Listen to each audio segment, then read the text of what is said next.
Ravi Prakash Siliconandhra hospital Kuchipudi super speciality వైద్య సేవలు పూర్తిగా ఉచితం.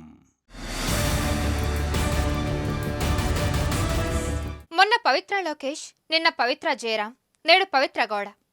వెనక పేర్లు ఏవైనా పవిత్ర మాత్రమే ఇక్కడ కామన్. వీళ్ళందరూ కన్నడ సినీ పరిశ్రమలో పనిచేసిన వాళ్లే.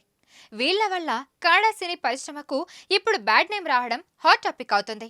అసలు ఏం జరుగుతుందో తెలియదు కానీ పవిత్ర పేరు పెట్టుకొని నటులుగా కన్నడ సినిమా పరిశ్రమలో ఉన్నవారు ఇప్పుడు హాట్ టాపిక్ అవుతున్నారు. కొన్నాళ్ల క్రితం తెలుగు నటుడు నరేష్తో పవిత్ర లోకేష్ సహజీవన అంశం ఒక్కసారిగా తెర మీదకు వచ్చి తెలుగు కన్నడ ప్రజలను సైతం ఒక్కసారిగా షాక్ అయ్యేలా చేసింది.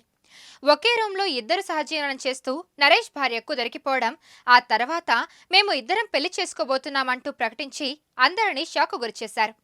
ఆ ఘటన ఇంకా మర్చిపోకముందే పవిత్ర జయరాం మరణంతో మరో షాక్ తగిలింది.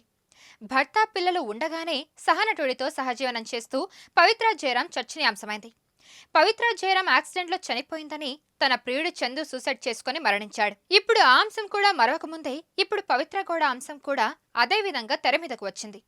పెళ్ళయి పిల్లలు ఉన్న దర్శన్తో ప్రేమలో పడడమే కాదు, అతనితో లివింగ్ రిలేషన్షిప్ లో ఉంటూ ఇప్పుడు అతనితో కలిసి హత్య చేసి తాను ఏ1 ముద్దాయిగా నిలవడమే కాదు, దర్శన్ను ఏ2 ముద్దాయిగా నిలబెట్టింది.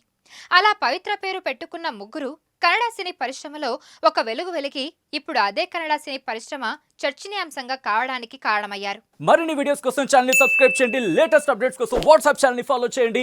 అండ్ లింక్ డిస్క్రిప్షన్ లో ఉంది.